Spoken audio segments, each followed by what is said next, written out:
Hello and welcome to Lily of the Light. How are y'all doing today?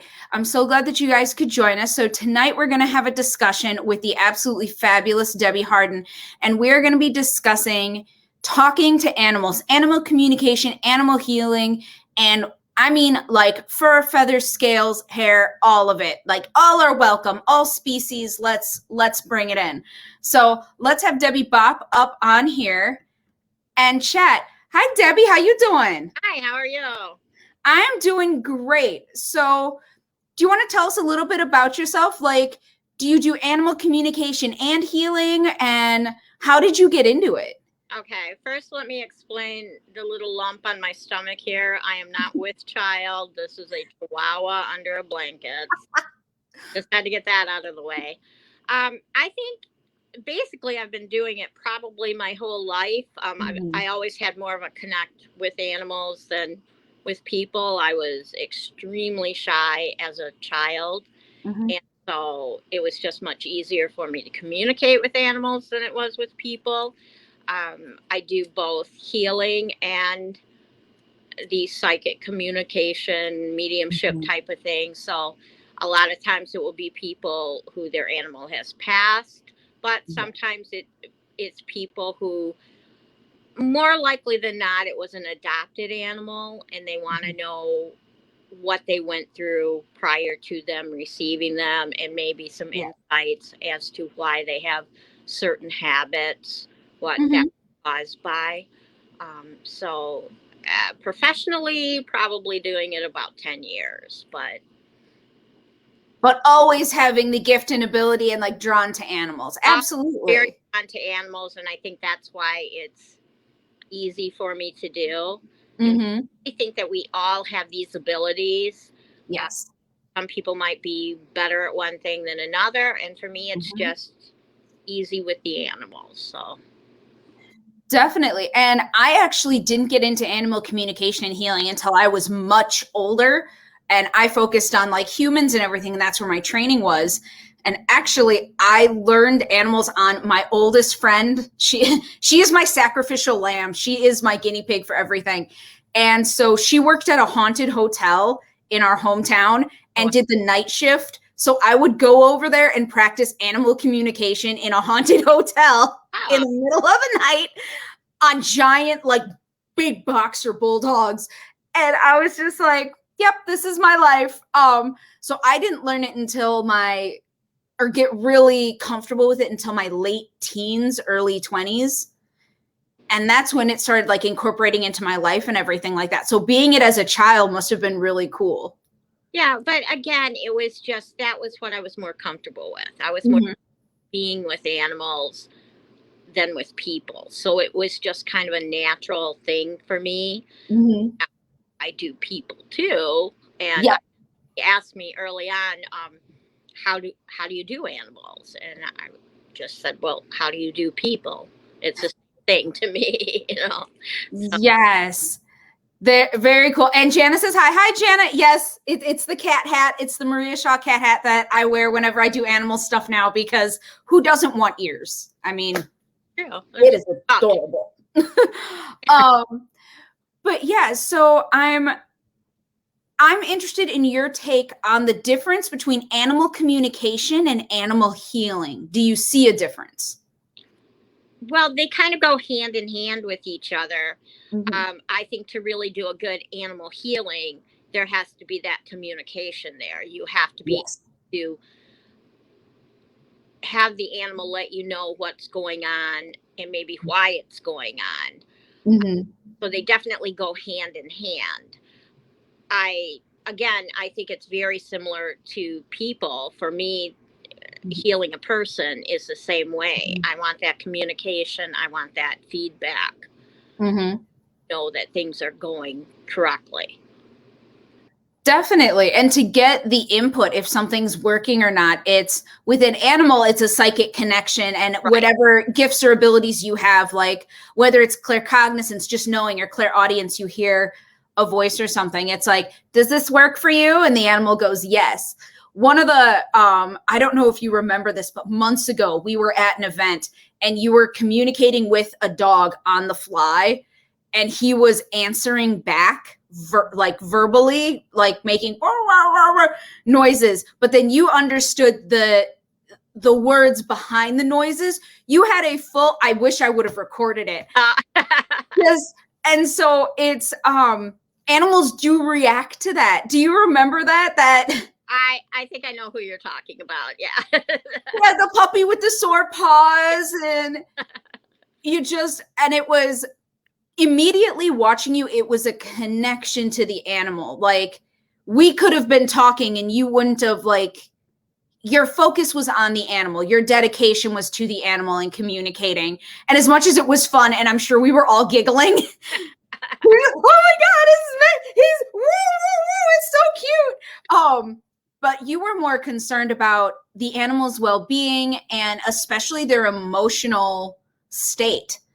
And so I thought that was absolutely beautiful, and that's part of like your style. So many people think like animal communication is just about like, oh, if their paw hurts or if something from the past, but really they can tell you how they're feeling emotionally. And I feel like that you tap into that really well with animals, and like seeing that was so cool. Well, thank you. I also have a background in veterinary medicine. I was a veterinary assistant for 25 years. Mm-hmm. I have that sort of medical background too. Mm-hmm. And a lot of times with me, whether it's an animal or a person, I will physically be feeling what they're going through. Mm-hmm. Until I'm able to communicate it, I will continue feeling that. So that's kind of my way of knowing I'm on the right track with things, and mm-hmm. that, you know, I'm really touching in. That happens a lot when I'm doing an animal that has crossed over and the mm-hmm. person wants to connect with it. That's the way that I first know that I have the correct animal for them, is I can zone in on what was going on prior to them passing. Mm-hmm. Definitely. And so Jana bopped in a comment, and it's, have you ever found a pet that you know was meant to be with a human, like a support or a guide in the season of their life? And I'll let Debbie answer this one first. I say a lot of times that I think pets either come to us for us to help them with something or for them to help us. Mm-hmm. A lot of times you'll see someone having a pet, and that pet is very much a healer. It knows when someone in the family is sick or not doing well, having a bad day, that sort of thing. Or a lot of times the person will adopt a pet that maybe has a medical problem or some kind of psychological problem, some habit that somebody else would automatically give up on them, you know, send them to a shelter or whatever, but they go an extra mile with them. Mm-hmm. So I very much think that the majority of the time, our pets either come to us to help us with something, or we are there to help them with something. So yes. I think that they're guided to us. I completely agree with that. And for whatever reason, like you said, some are there to heal, some are there just to be for support. So one of my friends had a dog, and he has since passed, but during the life, we did like past life regression work. And in 13 of her past lives, Oscar the dog was in the life in some form of like dog, animal, wolf, coyote, you know, four-legged furry friend and stuff. And some of the lives, the animal passed first, some of the lives she passed first. And it was just so interesting to see, like, oh, wow. So when he passed in this lifetime, they had, we did a full animal communication and healing for him to transition over the Rainbow Bridge. But it was a full conversation of, we agreed in our soul contract that you would die first. This doesn't make it any easier for me. And she cried a lot, of course. And so so sometimes they follow you through your lifetimes, and they're meant to be with you for multiple lifetimes. And they can find you when you're a kid or when you're older. It's not like it's always when you're a child. Does that, like, that's how I feel. I feel that can happen, but I also feel that sometimes I feel that animals vibrate at a much higher level than we are. They're much more spiritual than we are. Yes. So sometimes they are so gifted that they have to take that gift rather than immediately reincarnating back into the same family. Mm-hmm. They have to take that gift and kind of spread it around. Yes. And the movie A Dog's Purpose Mm-hmm. showed that very well, how the dog reincarnated into different breeds, but was there for each person for a different reason, and then ended up going back to its original owner. And I think that's because of the fact that they are spiritually at a higher level than we are. And I need a movie night now. I've never seen that movie. We have to do a movie night. Get the tissues. Oh my gosh, I love it. So Jana's follow-up question, and I'll talk a little bit about this. Can you explain or talk about spirit animals or animal guides? So those are more in the spirit realm, not in, as our lovely guest speaker just popped up for Pat. Hello, baby. I think with spirit animals, again, because animals vibrate at a high level, I think that you might have a spirit animal that follows you throughout life.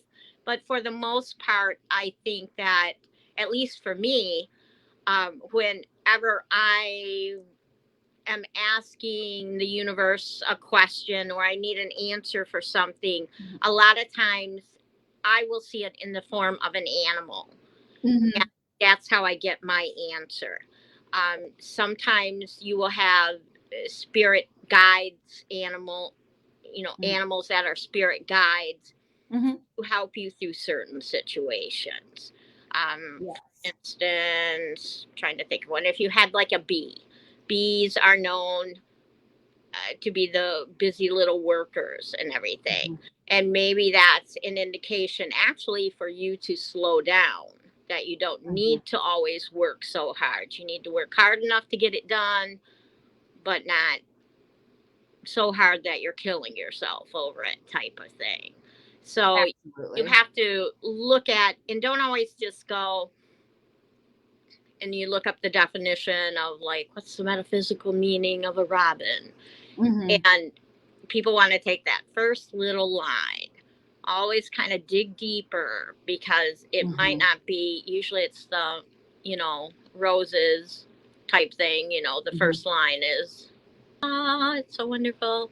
Yes. That's not the reason why, there could be another answer to it. Well, and I feel like people forget and they generalize. It's really personal. Animals are personal. Your guides are personal. So I teach a class about discovering your animal guide, and we go into a meditation where you meet the animal. And yes, there is symbolism, but it's personal. So like a bee could mean something to someone, but not the same thing to somebody else. So out of curiosity, of course, look up the spiritual characteristics of the robin. Absolutely. But don't think that that's the only thing. So the example that I give people is I have a fruit bat living in my stomach. I actually had a commissioned piece of artwork done, and it's holding a strawberry because yes. And I can live off animal protein and fruit, and the fruit bat lets me know if I am sick. If the fruit bat isn't happy, then I'm sick. And so my fruit bat, I never even looked up the spiritual characteristics of it because it was for my health. And so I was like, when I'm healthy, my bat is happy. When I'm not healthy, my bat is pissed.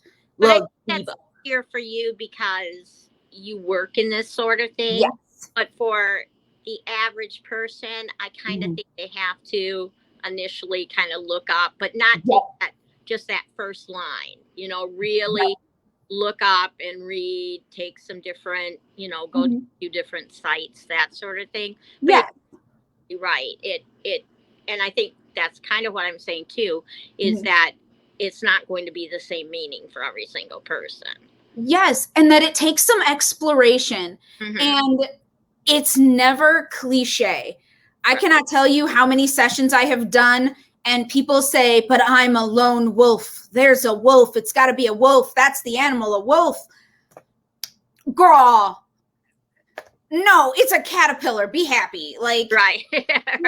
We all, it can be anything. Cliche type thing. Yeah.